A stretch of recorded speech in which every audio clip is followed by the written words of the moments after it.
네, 안녕하십니까? 안녕하십니까? 네, 마지막 시간입니다. 마지막 시간이라고요. 네. 자, 정답을 알고 계십니까? 모릅니까? 평균이 75점이 나왔대요. 자, 1번의 정답은 2번. 2번의 정답은 5번. 3번의 정답은 4번. 4번의 정답도 4번. 5번에 5번이고요. 왜? 자, 6번에 4번. 7번에 3번. 8번에 3번.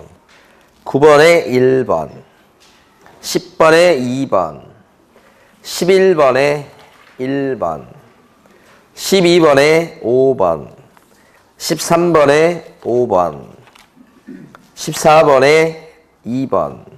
15번에 2번. 16번에 3번. 17번에 5번. 18번에 4번. 19번에 2번. 20번에 3번. 21번에 1번. 22번에 4번.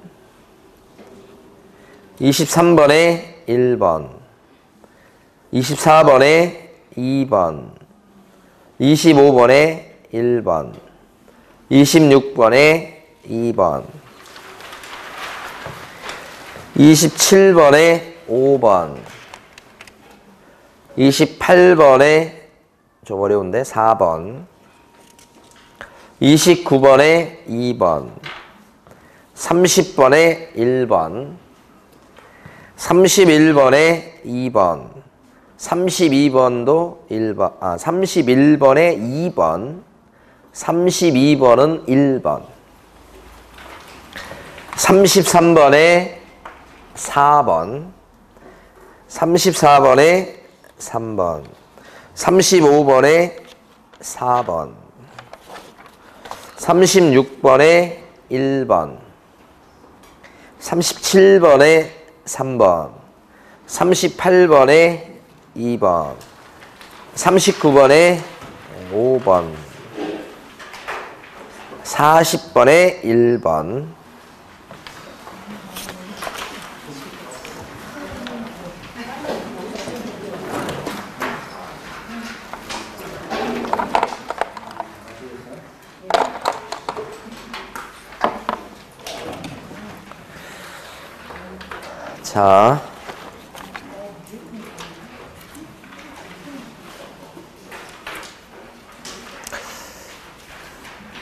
자, 채점하셨고, 그 마지막에 정리를 하실 때, 예를 들어서 중개사법을 오늘 한번 봤다 이겁니다. 그러면, 다음에 또 중개사법을 또 봐야 될 거 아닙니까? 볼 때, 요 주기가 짧아져야 됩니다. 그러니까 예를 들어서, 이제 3일 있다가 중개사법을 한번 봤다. 3일 있다가. 오늘 한번 봤어요. 처음부터 끝까지.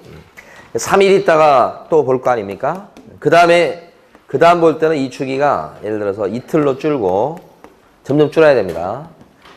그래서 예를 들어서 마지막에 가서는 중개사법을 한 5시간에서, 그죠? 전후에 처음부터 끝까지 한번 볼 수 있도록 해야 돼요. 그래서 만약에 시험 당일이 토요일 날이 이렇게 있으면 금요일하고 이렇게 금요일하고 목요일 날이 있을 거 아니에요?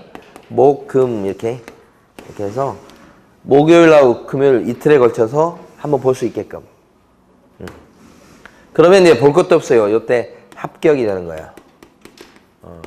그걸 위해서 1년 동안 여러분들이 노력을 하고 연습을 한 거예요. 그러니까 그러다 보면 여기 이틀 동안에 이렇게 하다 보면 뭐 1차 과목 같은 경우에 뭐 절반 이렇게 되겠습니다만 2차 과목들은 더 시간이 줄 거 아니에요. 그러면 중개사법 같은 경우는 4시간, 5시간 만에 한번 볼 수 있어야 돼요. 요 시간 안에. 그러면 합격인 거야. 그러니까 요때는 이제 문제를 많이 푸는 게 중요한 게 아니고 내용을 보고서 잊어먹기 전에 또 보고 빠른 시간 안에 보고서 다시 보고. 그렇게 해서 주기를 좁혀가지고 막판에 한 4번, 5번 보게 되면 내용을. 그럼 어떻게 되면 자신감이 충만하게 돼요. 그래서 기본적으로 맞출 걸 맞춰. 구설주에 나오고 어려운 건 못 맞춰요, 여전히. 그런 거 틀려도 괜찮아요. 근데 쉽거나 일반적으로 맞출 수 있는 것을 실수하지 않고 맞추는 거. 그러면 합격하는 거예요. 그렇게 전략을 한번 짜보시고. 남은 시간 동안. 남은 시간이 지금은 15일이에요? 엄청 많이 남은 거야. 15일이면. 그래서 그렇게만 한다면 중개사법도 좋은 점수가 나오지 않겠는가 그렇게 생각을 해봅니다. 주기를 좁히셔야 돼. 그러니까 처음에 그 말은 무슨 말이냐면 처음에 중개사법을 볼 때 예를 들어서 한 10시간이 걸렸다. 그러면 그 다음 볼 때는 어떻게 해요? 7시간 걸려야 되고 그 다음 볼 때는 5시간 걸려야 되고 이런 식으로 줄어가야 되겠죠. 그래야 주기가 짧아질 거 아니에요. 전체적으로 봤을 때. 그 다음에 이제 또 한 가지는 막판에 가면 이 전략이라는 것도 굉장히 중요해요. 그 전략이라고 하는 게 뭐냐면 이제 단시간 내에 이렇게 극복이 될 수 있는 과목이 있어요. 그게 이제 지적법이라든지 이런 거. 그 다음에 중개사법. 그 다음에 세법도 어렵게 나오는 부분이 있어요. 어려운 문제는 있죠. 근데 어려운 문제를 다 맞출 수는 없어요. 근데 그거 말고 그 저기 뭡니까 세법 부분도 맞출 수 있는 문제들은 또 있다고. 옛날부터 세법이 좀 어렵게 나오는 건 사실인 것 같아. 근데 이제 그런 걸 좀 못 맞추더라도 기본적으로 맞출 수 있는 거 맞추셔야 돼. 여기서 2차 과목 점수를 따셔야 돼. 얘들이랑 그 다음에 등기법하고 공법은 일단 이게 차원이 틀려.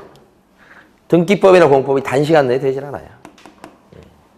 그러니까 여기는 사실 어떻게 보면 대책이 없을 수 있어. 그래서 이건 조금 어려운 거예요, 사실은. 근데 이제 여기서 점수를 올려가지고 여기서 못한 점수를 여기서 보충할 수 있게끔 그렇게 하셔야 되는 거예요. 이게. 이걸 공부하지 마시라 그런 뜻은 아닌데 과락은 일단 뭐라고 봐야 되는 거예요, 둘 다. 그래서 과목에 대한 전력도 중요하다. 단시간 내에 공부 조금 못했을지라도 이렇게 확 보충해서 점수를 올릴 수 있는 과목들이 이런 과목들이다. 얘기죠. 양이 좀 적은 과목들. 전략을 짜시고. 자, 그러면 1번부터 보시겠습니다. 확인 설명서 서식의 작성 방법 이렇게 돼 있잖아요. 자, 요거 암기해 보셔야 됩니다. 자, 여러분들 마음이 좀 급하니까 제가 오늘 빨리 보내드릴까요? 요 표를 반드시 그리게 될 거예요. 그래서 주거용, 비주거용, 그 다음에 토지, 그 다음에 입광고 이런 식으로 4가지. 예. 그래서 요게 환경 조건이다 그랬을 때 환경 조건단에 기재하는 거 보면 여기 그죠? 없어요 나머지는 이렇게. 그 다음에 비선호시설을 기재하는 칸이냐 이게 보면 비선호시설은 비가 오다가 말다가 예, 여기까지 잘 알아두셔야 돼. 그 다음에 이제 입지 조건을 기재하는 칸이 있느냐 그랬을 때 입지 조건은 거의 다 있는데 끝에만 없어요. 그 다음에 공법상 이용제한 거래규제 요것도 가만히 보면 거의 다 있는데요. 여기가 없어요. 2개가 공통점이에요. 그 다음에 이제 내 외부 시설물의 상태, 벽면, 도면 상태, 그 다음에 관리에 관한 사항 이렇게 돼 있잖아요. 이렇게 되면 요거까지는 있는데 낮에 지은 토지랑 그 다음에 입광공 요건 없어요. 여기서 끝나면 안 돼요. 모든 확인 설명서에 다 나오는 공통 기재 사항이 있어요. 그 공통 기재 항목이 보면 예수의 취권 발표다 이렇게 해가지고 5가지인 것 같은데 여기다가 이제 실제 권리 관계까지 이렇게 하면 6개가 되는 거죠. 요게 예정 금액 등 요게 중개 보수 및 실배 금액과 산출 내역 그 다음에 요게 취득 관련 조세 세금 요게 권리 관계 그 다음에 요게 실제 권리 관계 이렇게 사실은 요것은 권자를 따서 암기했지만 요걸 연상하시라는 거예요. 요것도 실제 권리 관계 이렇게 들어가죠. 그 다음에 여기 보면 대상 물건의 표시 여기까지만 생각하시면 안 돼요. 그래서 시험 출제 가능성이 높다고 생각되는 건 뭐냐면 여기 비주거용 건축물에 대한 확인 설명서 이런 것들을 물을 가능성이 굉장히 높아요. 거기에는 예정 금액 적습니까? 비주거용 건축물에 대한 확인 설명서에 예정 금액 적습니까? 적습니다요. 조세 적습니까? 조세? 취득관리 조세 적습니다. 임대차의 경우에는 제외시킨다고 하지만 적을 게 없으니까 그래도 공통사항입니다. 주의하셔야 돼요. 1번에서 보면 비주거용 건축물에 대한 확인 설명서에는 환경 조건을 기재한다. 거짓말이죠? 안 적어요. 2번 지문은 토지에 대한 확인 설명서 서식에는 비선호 시설을 기재합니다. 기재합니까? 토지니까요. 기재합니다.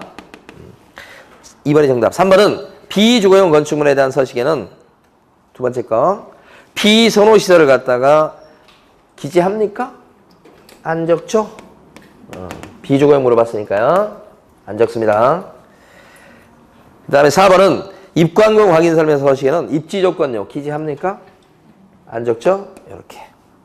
5번 토지에 대한 확인 설명서다 그러면 그때 환경 조건 기재하지 않죠? 네, 그래서 정답은 2번이 됐고요. 최근에 시험 문제가 이렇게 어떤 서식의 비교랄까 이런 내용이 최근 시험에서 많이 나왔어요. 그래서 요걸 대비를 꼭 하셔야 되고. 자, 2번 봅니다. 틀린 것은 이렇게 했는데 별 내용이 없어서 5번 보시면 보증만한 채권을 양수한 금융기관은 우선 면제권을 행사하기 위해서 임차인을 대의해서 임대차 계약을 갖다 해지할 수 있어요, 없어요?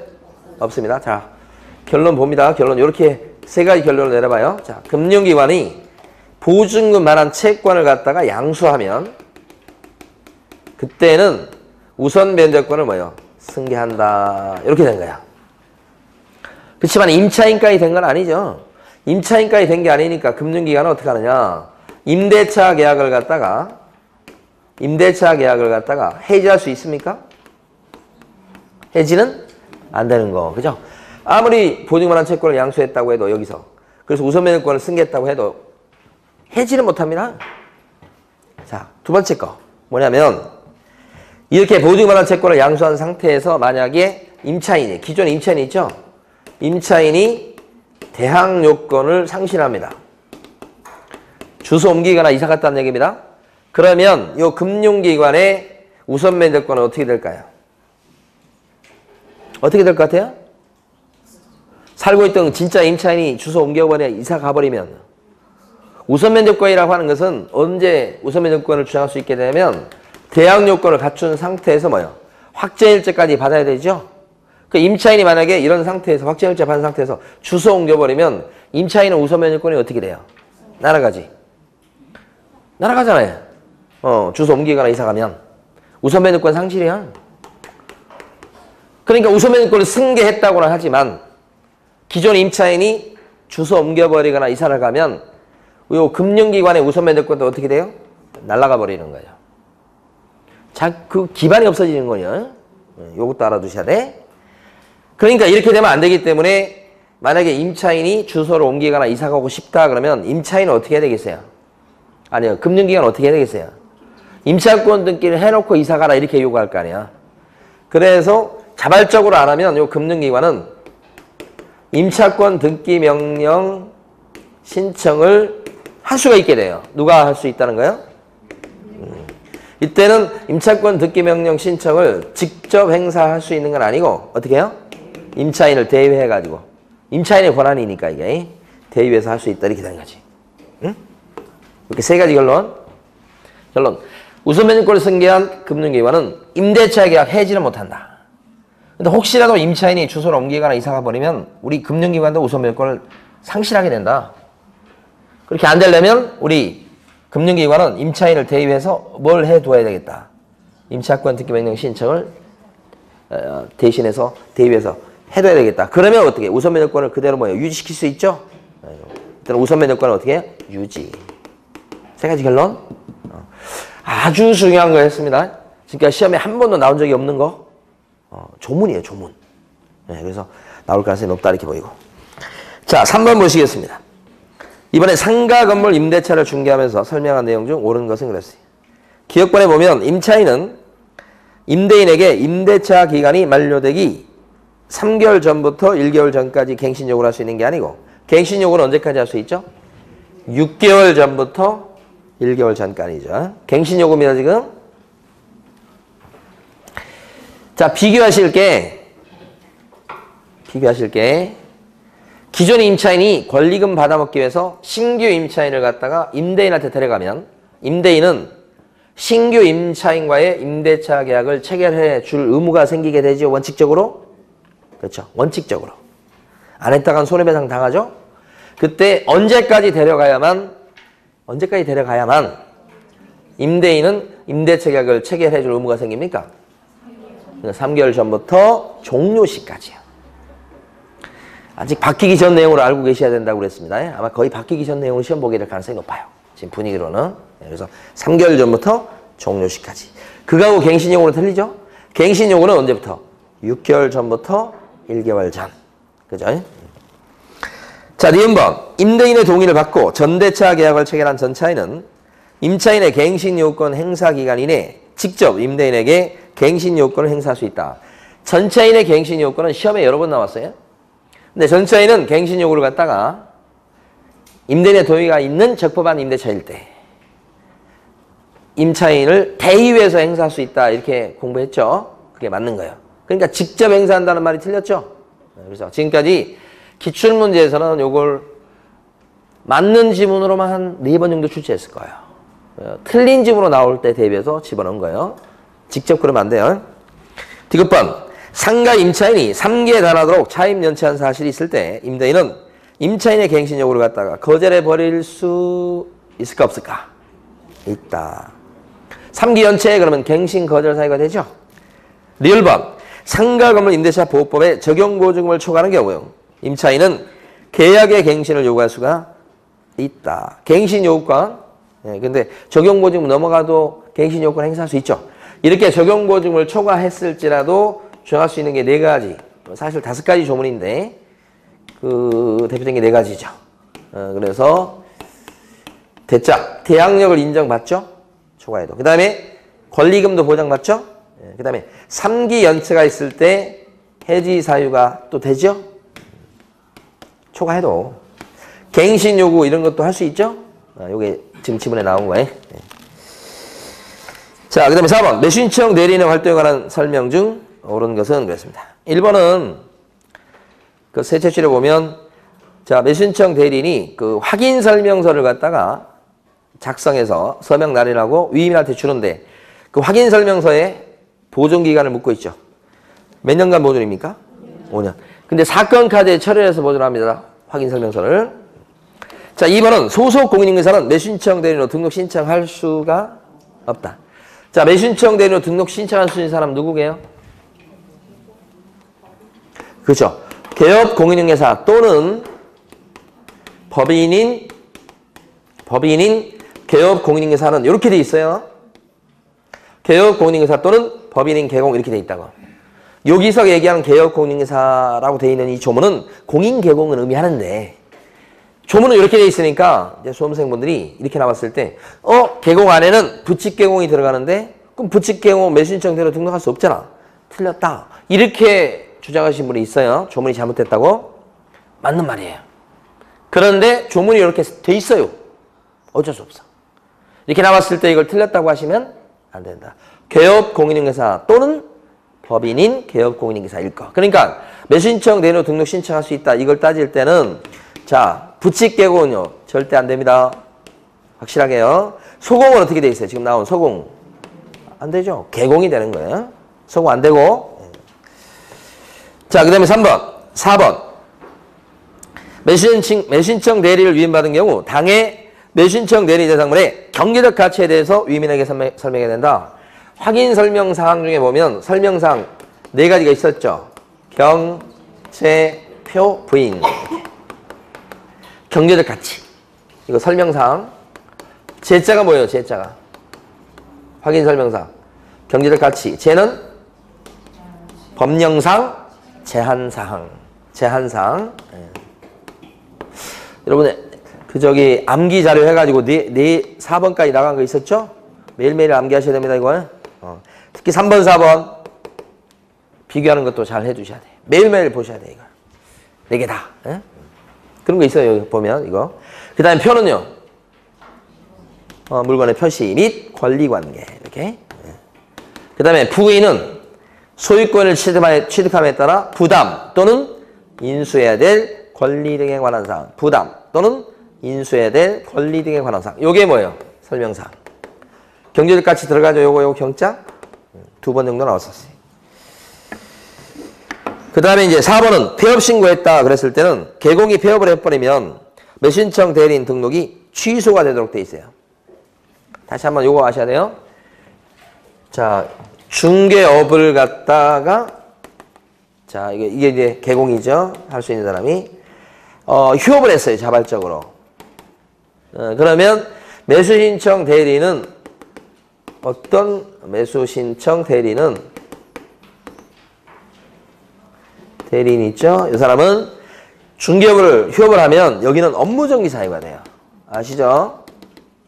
자발적으로 쉬었죠? 그 매수신청 대리인으로서 일을 못하게 만듭니다. 이게 이렇게 돼버리면 지금 지문에 나온 대로 중개업을 개업공인회사 중개업을 만약에 폐업 신고를 했다. 그러면 개업공인회사 아닌 사람은 매수신청 대리인이 될 수 없어요. 그러니까 이럴 때는 어떤 사유가 되냐? 등록을 취소시키는 사유가 되죠. 그래서 휴업은 뭐예요? 업무정지. 폐업일 때는 뭐예요? 등록 취소. 이렇게 되죠. 그 대신 원래 매수신청 대리인이 등록 취소를 당하면 있잖아요. 그때부터요. 3년 동안 결격자가 되는 것이죠. 그런데 아니 원래 그렇죠. 여러분이 한 발 앞서 나간 거예요. 원래는 이게 3년 동안 결격자가 된 거는데 폐업한 것 때문에 등록이 취소당했을 때는 법을 위반한 게 아니잖아요. 뭐 잘못한 게 아니잖아요. 그러니까 이때는 3년을 붙인다고요? 안 붙인다 그 말이에요. 예? 그래서 4번님이 맞고 5번은 임목은 중개 대상물에도 들어가고 매수신청 대리 대상물에도 들어가죠. 자, 5번 틀린 것은 했습니다. 배당 요구에 따라서 낙찰자 매수인이 부담해야 될 부담이 바뀌는 경우 이럴 때는 배당 요구했던 채권자는 배당 요구의 종기가 지난 뒤에는 이를 철회하지 못한다. 이렇게.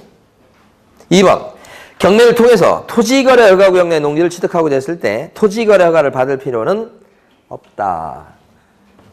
2번 맞는 거죠? 여러분 진짜 알고 계신지 답을 해보시는 거예요 지금?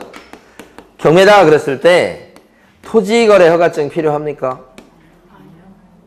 필요 없는 게 토지거래 허가는 소유권, 지상권, 유상계약이에요. 계약 아니죠? 필요 없어요? 자, 이때요. 농지증은 필요합니까? 요건 많이 아시고. 그 농지증은 언제까지 갖다 냅니까? 매각 기일입니까? 매각 결정기일입니까? 그치, 매각 결정기일까지. 그죠? 결정기일까지 내야 됩니다. 이런 거고. 자, 경매인데, 이때 부동산 실거래가 신고합니까? 안 하죠. 왜 그래요? 부동산 거래 신고는 토건, 공지 네 가지에 대해서 뭐예요? 매매만. 그때 실거래가 신고하는 거니까 경매는 매매 아니잖아요. 자, 외국인 등내했다는 취득 신고 하는 겁니까? 하는 거죠. 외국인 등내는 소유권 취득이니까 계약을 원인으로 취득하는 경우뿐만 아니라 상속이나 경매처럼 계약 외 원인으로 취득하는 경우도 들어가죠. 규제 받는다고요. 이렇게. 여기서는 요거 하나 물어보고 있는 거죠. 여기서는. 그 다음에 3번. 재매각 절차는 종전에 정한 최저 매각 가격, 그 밖의 매각 조건을 그대로 적용합니다. 그래서 재매각 절차는 이렇게 돼 있잖아요. 그러면 재매각 왜 하죠? 대금 납부를 안 했으니까 다시 하는 걸 재매각이라고 부르죠. 이때는 다시 재매각 절차로 넘어갈 때는 최저가를 저감을 해서 다운 시킵니까? 안 한다 이거지. 자, 그러니까 그 밖의 매각 조건을 그대로 적용하고 다운시키지 않는다는 거예요. 종전 최저가로 그대로 들어갑니다. 4번. 차순위 매수인고인은 매수인이 대금을 모두 지급하면 매수에 책임이 없게 되고, 이거 좀 어려워요. 차순위자는 정해놓는 경우가 있죠. 원래는 최고가를 정합니다. 근데 경우에 따라 차순위자를 정해놓은 경우가 있다. 차순위자는 어디에 써먹으려고 정해놓죠, 이 사람? 최고가가 대금 납부를 안 하면 다시 경매를 하는 것보다는 어차피 그 물건에 대해서 관심 있는 사람이니까 이 사람한테 낙찰받을 수 있는 기회를 주려고 하는 거죠. 다시 하지 않고. 그러니까 최고가를 정해놓으면서 경우에 따라서는 차순위자를 정해놓은 경우도 있다. 많지는 않아요. 그럼 돈 안 냈어요, 여기서. 그럼 재매각으로 하는 게 아니고 뭐예요? 이렇게. 그러려고 차순위자 자격을 최고가 요 선행 금액하고 차이가 많이 안 나도록 그렇게 정해놨죠? 그렇죠? 자, 그게 자손이자입니다. 그런데 만약에 최고가가 대금을 납부 안 했을 때 이 사람이 필요한데 대금을 내버렸어요. 그럼 여기는 어떻게 해? 쓸모없는 사람이 되는 거예요. 여기는? 그럼 그때 아직 안 찾아왔던 매수신청 보증금, 입찰 보증금을 어떻게 해? 찾아올 수 있게 됩니다. 드디어. 입찰 보증금을. 그러니까 거기 입찰 보증금을 어떻게 해? 즉시 돌려달라고 신청할 수 있다. 돌려받는다는 얘기예요. 결국은. 자손이자한테 돈 빼줍니다. 돈 돌려줍니다. 5번. 민법이나 상법 그 밖의 법률에 의해서 우선 변제 청구권이 있는 채권자는 이게 확정일자 받은 임차인이 대표적이에요. 아니면 소액 임차인이 대표적이에요. 이런 우선 변제 청구권이 있는 채권자는 언제까지 배당 요구해야 된다? 배당 요구의 종기까지. 결정 기일까지가 아니고 배당 요구의 뭐요? 종기까지. 5번 틀렸죠. 6번은 자, 거민제도를 묻고 있습니다. 6번에 1번을 보면 교육공인중개사 갑은 자신의 이름으로 계약서에 거민을 신청할 수 있다 그랬죠. 거민 신청? 갑이 자신의 이름으로 거민 신청할 수 있다. 예, 맞는 얘기. 개공도 신청할 수 있어요. 2번 엑스토지의 소유권을 이전받은 병이 매수대금의 지급을 위해서 엑스토지에 저당권을 갖다 설정한 경우 저당권 설정 계약서는 거민 대상이 뭐예요? 아니다. 저당권 설정 계약서는 거민받는 거 아니죠? 3번 병이 엑스토지에 대해서 매매를 원인으로 소유권 이전 청구권 보존을 위한 가등기에 의한 본등기를 한다고. 가등기 신청할 때는 거민계약서 낼 필요 없죠. 근데 본등기 신청할 때는 내는 거. 그죠? 4번 갑이 부동산 거래 신고 필증을 발급받았어도 계약서에 거민을 받지 않는 한 소유권 이전 등기 신청할 수는 없다. 아니죠. 부동산 거래 신고했을 때는 신고 필증을 받게 되면 거민받은 것으로 뭐예요? 의제죠. 네, 그래서 틀린 얘기. 4번이 정답이죠. 틀린 거. 5번 병으로부터 거민 신청을 받은 엑스토지의 소재지 관할청이 거민을 할 적에는 형식적 요건의 구비 여부만을 확인한다. 맞죠? 거민 도장 찍어줄 때는 기재사항이 기재되어 있는가 그것만 보고 찍어주는 거. 예. 최근에도 어떤 그 부동산 사장님이 부동산을 소개시켰는데 대출이 안 나온 거예요. 왜 안 나오냐면 위반 건축물이야. 그래가지고 위반 건축물인 것을 갖다가 확인을 해가지고 제대로 했어야 되는데 그걸 확인 안 하는 바람에 대출이 안 나버린 거예요. 골치 아프게 생겼어요. 그게 지금 건축물 대장상으로 목조 건물로 지금 나와요. 근데 가면 이제 벽돌집으로 돼 있어. 그럼 이거 어떻게 된 거야 이게? 제대로 건축 허가 받아서 지었으면 건축물 대장이 이걸로 나와야 될 거 아니에요. 건축물 대장은 이렇게 돼 있고 대장은 실제는 어떻게 돼 있다고? 벽돌로. 에? 위반 건축물 대장 이게. 그러니까 건축물 대장을 기본적으로 본다건데 그건 뭐냐면 건축물 대장상에 나와 있는 그런 그 상황과 실제 상황이 맞는지를 보라 이 말이에요. 근데 그걸 안 보고 만약에 중개했다가 이거 뭐예요? 이렇게 해서 심사 과정에서 대출이 안 나와 버리게 되면 이 사람 대출을 받아가지고 그 집을 사고 막 그런 꼴인데 대출을 못 받으면 어떻게 사는 거야 이게? 다 화살이 중개사한테 돌아와요? 기본이요, 기본. 이런 거. 자, 7번 보시겠습니다. 등록증 교부에 관한 설명 중 틀린 것은. 자, 다 맞는데 3번 보시면 자격증 및 등록증을 잃어버리거나 못 쓰게 됐을 때 시도지사에게 재교부 신청한다. 왜 틀렸어요? 여기 등록증은 시도지사한테 재발급 신청이 아니죠. 자격증이야 시도지사한테 재발급 신청하는 게 맞지만 등록증은요. 어디에다가 재발급 신청해야 돼? 등록관청. 그것 때문에 틀렸어요. 4번은 요게 맞는 겁니다. 4번은 자격증이나 등록증 교부는 국토부령으로 정하는 바에 따라서 준다 이 말이에요. 교부한단 말이에요. 네, 그래서 이거 맞는 거고. 국토교통부 장관이 준다는 뜻이 아니에요. 국토교통부령 법으로 정하는 바에 따라서 여기 발급한다 이 말이니까 4번은 맞는 겁니다. 8번요.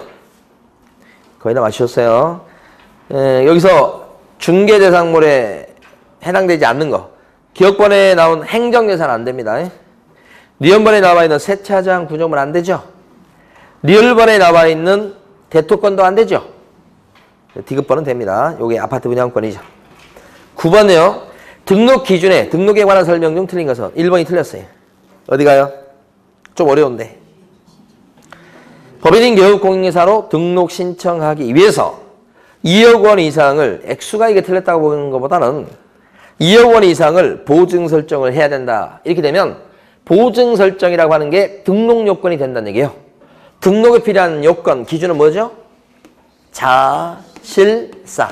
등록이 필요한 요건은 자격증 따고 실무교육 받고 사무실 얻어놓으면 등록이 나는 거죠. 등록이 되고 나서 그 뒤에 업무 개시 전까지 하는 게 뭐예요? 보증 설정이죠. 법인이니까 2억 이상 해야 되겠네. 그러니까 여기는 뭐가 틀린 거예요? 시점이 틀렸어, 시점. 보증 설정을 2억 이상 해놔야 등록이 난다 이 말이잖아요, 지금. 틀렸죠? 네, 그래서 1번이 틀렸습니다. 10번이요.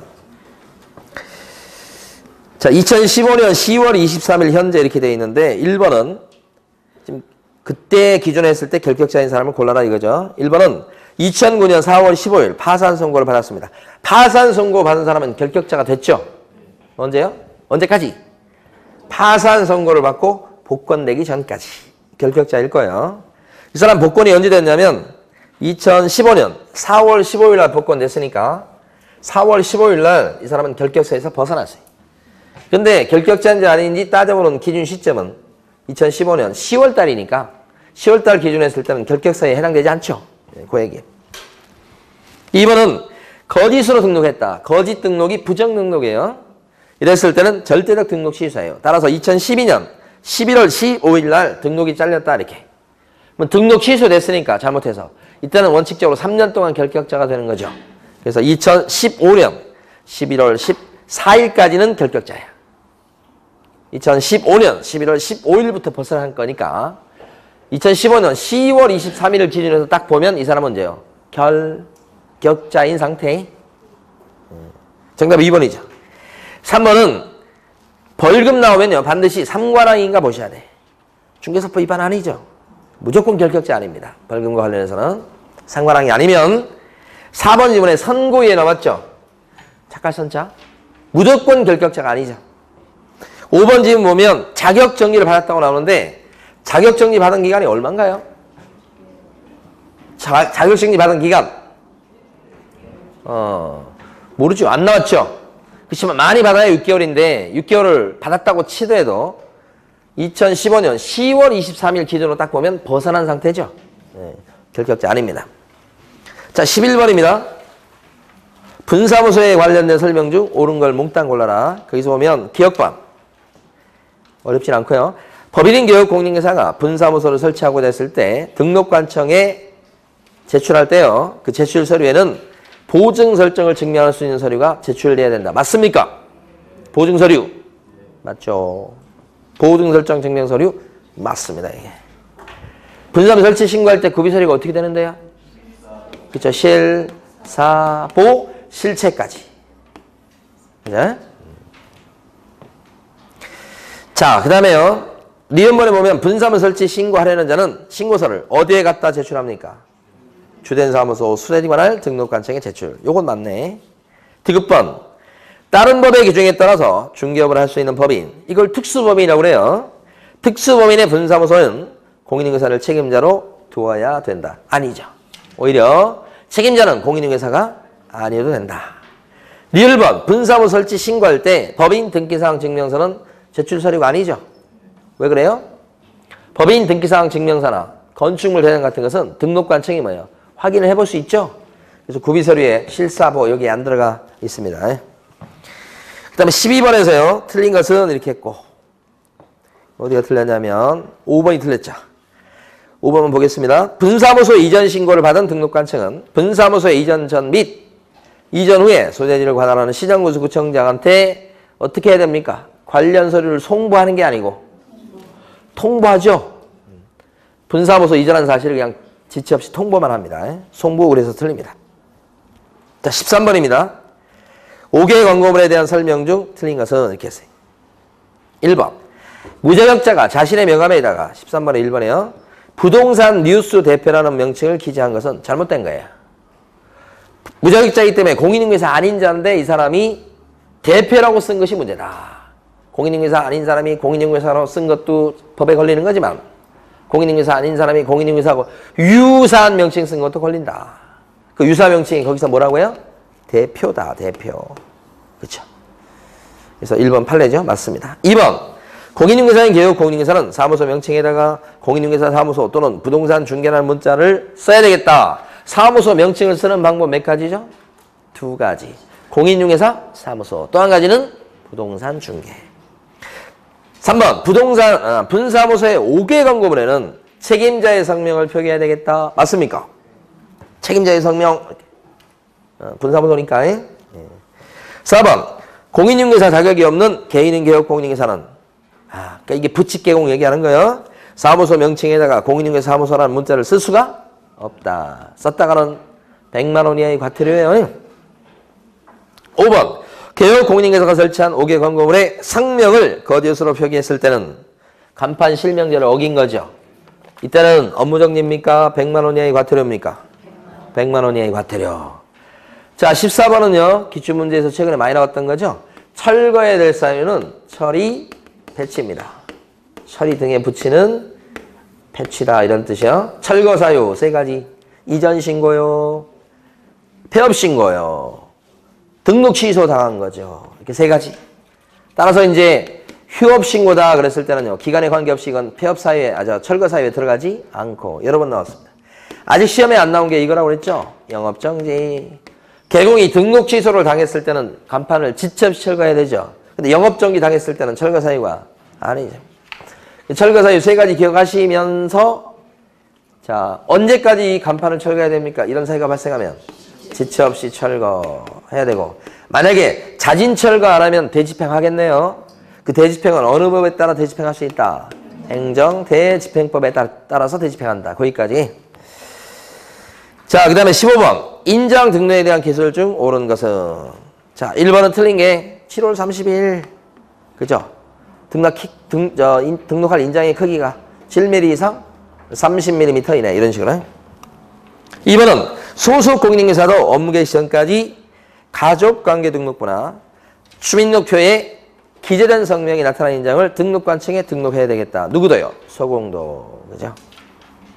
그러면 여기서 2가지 아셔야 됩니다. 2번에서 소공도 언제까지 인장을 등록하죠? 업무 개시 전. 개설 등록 전 그런 거 아니고 업무 개시 전. 그 다음에 어떤 인장을 등록하죠? 이런 자연인은 가족관계 등록부, 주민등록표에 기재된 성명이 나타난 인장 이렇게 한다고 그랬죠? 조심할 건 인감증명법에 따라서 신고한 인장 그러면 돼요? 안 돼요? 안 되고. 예. 자, 그 다음에 3번. 중개사무소를 공동으로 사용하는 개공은 사용하는 인장을 공동으로 등록할 수 있다. 안 되지. 인장 등록도 다 개별적으로 해야 되죠. 보증 설정도 다 따로따로 해야 되고 사무소 이전도 개별적으로 다 이전 신고하고 막 그래야 되는 거죠. 그 다음에 4번. 개요 공인중개사가 인장을 등록하지 않거나 또는 등록한 인장을 사용하지 않았을 때는 과태료 사유가 아니고 개공이니까 업무정지. 만약에 소공이 사용하는 인장을 등록하지 않거나 또는 등록된 인장을 사용하지 않거나 이렇게 되면 소공일 때는 어떤 제재를 받습니까? 자격정지. 개공일 때는 업무정지. 과태료 아니고. 5번. 등록한 인장을 변경했을 때는 변경 등록을 며칠 이내 하는 거? 7일 이내. 그죠? 16번입니다. 틀린 것은 했고 3번이 틀렸죠. 재개나 변경 신고할 때는 등록증을 첨부해요? 안 해요? 16번에 3번. 휴업기간에 변경 신고를 할 때는 등록증을 첨부합니까? 안 합니다. 안 합니다. 재개나 변경 신고할 때는 등록증을 첨부 못하죠. 휴업신고했던 사람이 하는 거니까 휴업신고했던 사람은 등록증 안 갖고 있죠. 그러니까 재개나 변경 신고할 때는 등록증을 안 붙이죠. 그래서 3번 틀리고. 자, 17번 겁니다. 전속 중개 계약에 관한 설명 중 옳은 것은 1번은 전속 중개 계약을 체결했을 때는 지체 없이 중개 대상물에 관한 정보를 정보망 등에 공개된다. 지체 없이 공개 아닌데 7일 이내 공개. 2번 전속 중개 계약을 체결한 개공은 거래 예정 금액을 부동산 거래 정보망 등에 공개해야 되지만 임대차의 경우에는 공개하지 아니할 수 있다 그랬죠. 예정 금액은 공개해야 되는 거고 임대차도 공개해야 되는 겁니다. 그러면 2번 지문을 맞게 고치려면 예정 금액을 뭘로 바꾸면 돼요? 공시지가로 바꿔놓으면 맞는 얘기가 됩니다. 3번. 의뢰인이 유효기간 내에 개업공인중개사가 소개한 상대방과 개업공인중개사를 배제해서 직접 거래했을 때는 지불해야 될 중개보수의 50% 범위 내에서 소요된 비용을 지불해야 되겠다. 어떻습니까? 배제 케이스입니다. 배제 케이스. 소개시켜줬더만 빼버리고 자기들끼리 한 겁니다. 빼버렸기 때문에 이때는 뭐예요? 위약금 100%입니다. 그 위약금이라는 건 뭐예요? 지불해야 될 중개보수에 해당하는 금액만큼을 위약금으로 줘야 되는 거지. 50% 범위 내에서 비용 정도가 아니고 위약금을 물을 문제입니다. 3번 틀렸죠? 4번 전속 중개계약의 유효기한 내 의뢰인이 스스로 발견한 상대방과 거래계약을 체결해도 괜찮습니까? 스스로 발견한 사람과 계약을 체결하는 것은 가능합니다. 그러니까 위약금을 물어줄 필요가 없습니다. 이런 케이스는 대신에 전속 중개계약이라는 것을 갖다가 의뢰를 받고서 이미 지출한 비용이 있다면 그 지출한 비용에 대해서는 우리 전속으로 의뢰한 의뢰인이 물어줘야 되겠죠. 다만 그 물어주는 것도 쓴 비용 100%가 아니고 중개보수의 50% 범위 내에서 실제 쓴 비용을 물어주라. 그렇게 돼 있다는 거지. 5번 중개 의뢰인의 비공개 요청에도 불구하고 중개 대상물에 대한 정보를 공개했을 때는 등록관청은 6개월 이하 범위 안에서 업무 정지를 명할 수 있다. 그랬습니다. 비공개 요청을 받고도 중개사물에 대한 정보를 공개하면 어떤 제재를 받나요? 이게 우리 암기할 때 정자를 따서 암기한 거죠. 손기정시할 때 정자인데, 그죠? 손기정시는 뭐 회사에다가 3회 이상 사금 22년과 거금을 투자했다. 이거 나온 거 있잖아요. 6개월 임시이사를 겸한 손기정시는 그거. 이 정자가 뭐예요? 정보 공개 의무 위반. 7일 내에 정보를 공개될 걸 공개하지 않거나 공개하지 말라고 그랬더니 거꾸로 공개해버렸다. 이게 정보 공개 의무 위반. 내용 두 가지죠. 이름은 뭐예요, 이게? 임등치. 그죠? 임등치니까 등록 취소할 수 있겠다 이거고 안 할 수도 있겠죠. 안 했을 때는 뭣도 가능하다. 업무 정지가 된다. 5번 지문이 결코 쉬운 지문이 아닙니다. 18번요. 틀린 것은 이렇게 했고 다 맞추셨어요. 4번 틀렸죠? 지정 신청을 받을 때부터 언제까지 지정 여부를 결정한다? 30일 이내죠. 14일은 요거 어디 나오는 거예요? 14일. 14일은 어디 나온 거예요? 매수신청 대리인이 되겠다고 지방법원장한테 매수신청 대리인 등록 신청을 했을 때 심사기간이 며칠이에요? 14일이에요. 14일 내 매수신청 대리인으로 지정해주라 이렇게 돼 있죠. 14일 이내. 그때가 14일입니다. 19번입니다. 법인인 개업 공인인계사가 개업할 수 있는 업무를 모두 고른 것은 그랬습니다. 14조 업무를 지금 묻고 있죠. 기업관에 나와 있는 토지에 대한 분양대행이다 그러면 법인 업무가 아니죠. 분양대행 그럼 뭐예요? 상업용 건축물과 주택에 대한 분양대행이 대행자 나오는 거예요. 법인 업무니까. 2번, 니은번에 나와 있는 이용, 개발 및 거래에 관한 상담. 요게 뭐예요? 부동산 컨설팅. 법인 업무가 되죠. 이때는 상대방 고객은 누구를 대상으로 하든 다 법인 업무입니다. 디귿번 요것도 법인 업무죠. 이 사업체 소개도. 그렇지만 리을번에 나와 있는 공인중개사를 대상으로 한 중개회 경영기법 제공은 법인 업무에 들어갑니까? 안 들어가지. 누구를 대상으로 하는 것만 들어가요? 개공을 대상으로 하는 것만. 리을번도 아니죠. 업무에 해당되는 것은 뭐예요? 니은번하고 디귿번 두 가지죠? 네, 자, 쉬었다가 나머지 빨리 하겠습니다.